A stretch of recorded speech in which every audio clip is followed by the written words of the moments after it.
आज विवाह पंचमी का पावन पर्व भी है, इसलिए आज बात करेंगे भगवान श्री राम की और आपको बताएंगे कि भगवान राम की कौन सी चमत्कारी स्तुतियां हैं जिनका पाठ करने से आप अपने जीवन की मुश्किलों को दूर कर सकते हैं। देखिए, आज के इस पावन अवसर पर हम आपको बता रहे हैं भगवान राम की चमत्कारी स्तुतियों के बारे में। तो भगवान राम की मुख्य स्तुति कौन है और इसका पाठ कैसे करेंगे?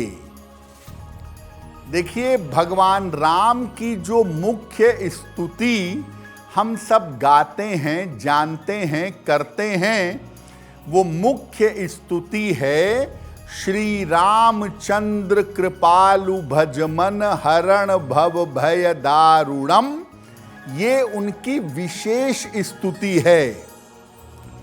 तुलसीदास जी ने इस स्तुति को विनय पत्रिका में लिखा है, उल्लिखित किया है।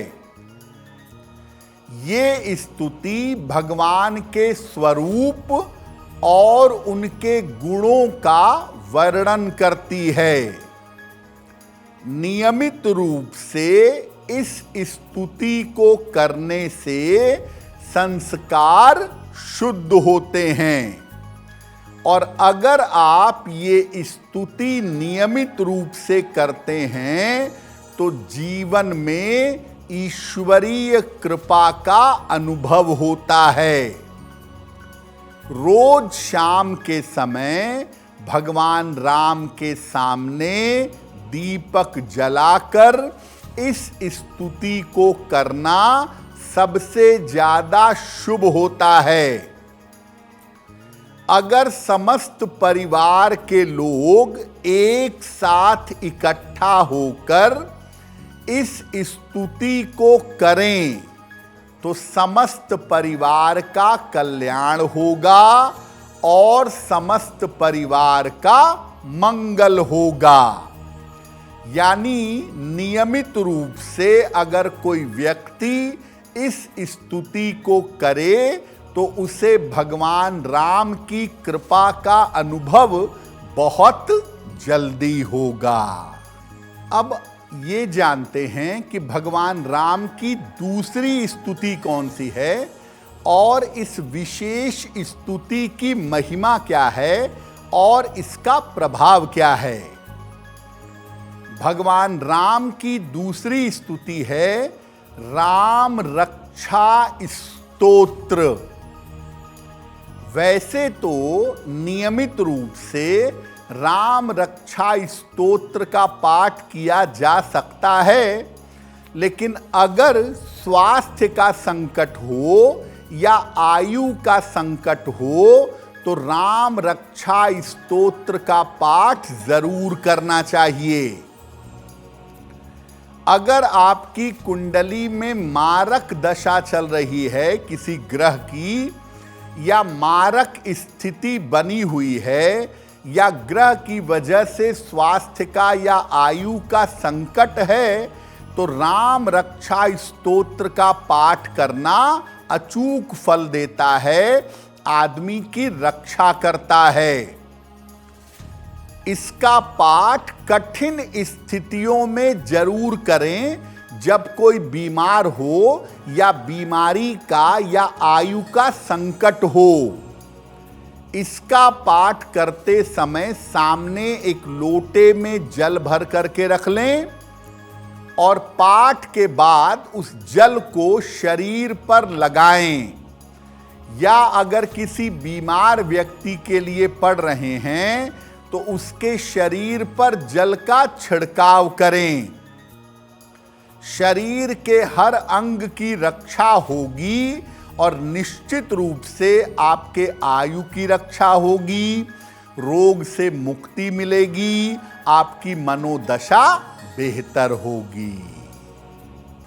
अब भगवान राम की एक और विशेष स्तुति के बारे में बताते हैं और आपको बताते हैं कि इस स्तुति की महिमा क्या है।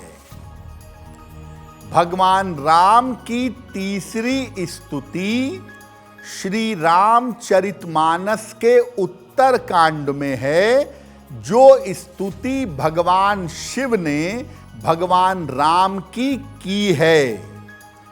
ये स्तुति है, जय राम रमा रमनम शमनम भवताप भयाकुल पाहि जनम।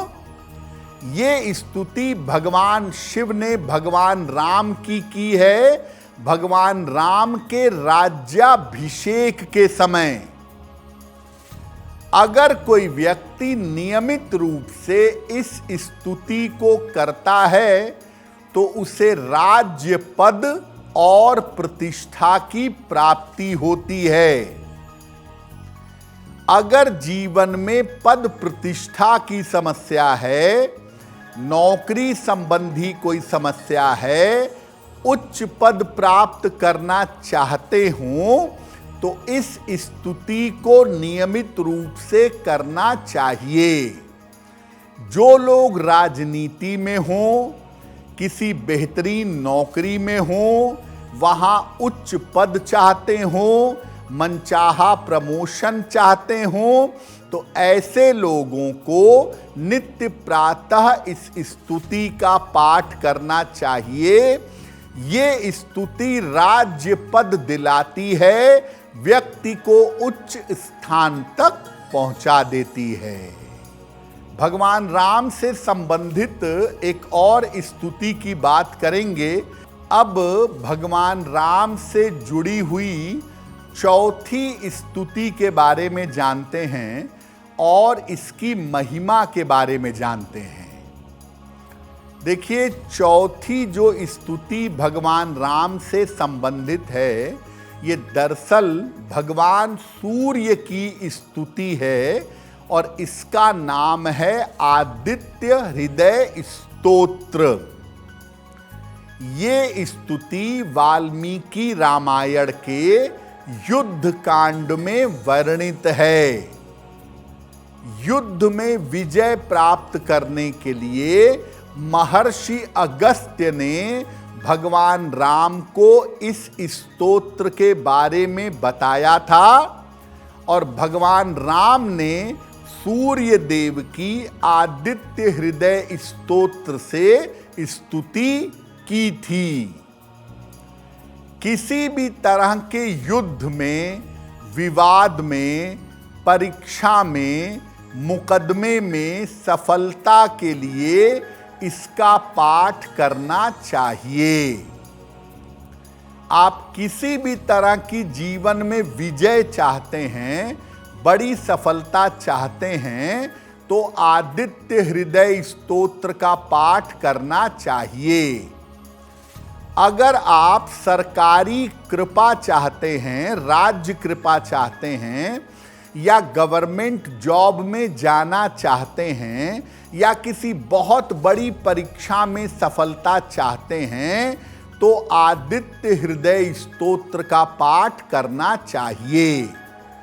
इसका तरीका ये है कि प्रातः काल उगते हुए सूर्य के सामने इसका पाठ करके प्रार्थना की जाए। जिस समस्या में आप विजय चाहते हैं, आपको विजय मिलेगी। जो बच्चे, जो छात्र प्रशासनिक सेवा की तैयारी कर रहे हैं या सरकारी नौकरी के लिए परिश्रम कर रहे हैं, ऐसे छात्रों को आदित्य हृदय स्तोत्र का पाठ नियमित रूप से सुबह के समय करना चाहिए।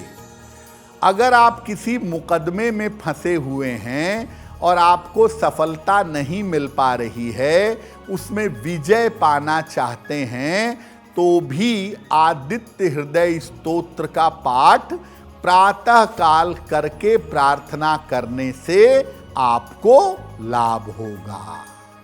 देखिए, हो सकता है कि भगवान राम की स्तुतियां आपको पढ़ने में कठिन लगें। अगर आप भगवान राम की स्तुति करना चाहते हैं और पढ़ नहीं पाते हैं, तो आप अपने मोबाइल पर, सोशल मीडिया पर उसको लगा करके सुन लीजिए, उससे भी लाभ होगा। श्रद्धा पूर्वक सुनिए। और अगर ये भी संभव नहीं है तो शास्त्र कहता है, राम रामेति रामेति मनोरामे मनोरमे सहस्त्र नाम तत्तुल्यम राम नाम वरानने। सहस्त्रों नामों के बराबर केवल राम नाम है। तो आप कुछ नहीं कर सकते तो केवल भगवान राम का नाम जपिए, राम नाम का जप करिए। अगर आप राम नाम का भी जप करें तो राम नाम के जप से भौतिक जीवन की मुश्किलें तो दूर होंगी ही, आपको मुक्ति का वरदान भी राम नाम के जप से प्राप्त होगा। वक्त हो गया है ऐसा क्यों का। ऐसा क्यों में हम आपके मन और जीवन से जुड़ी हुई तमाम जिज्ञासाओं का समाधान करने का प्रयास करते हैं।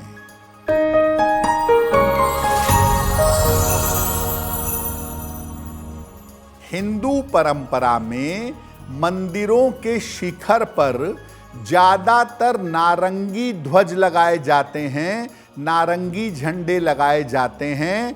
ऐसा क्यों? देखिए, नारंगी रंग जो है वो वैराग्य का प्रतीक है, वो भगवत्ता का, ईश्वर की कृपा का प्रतीक है।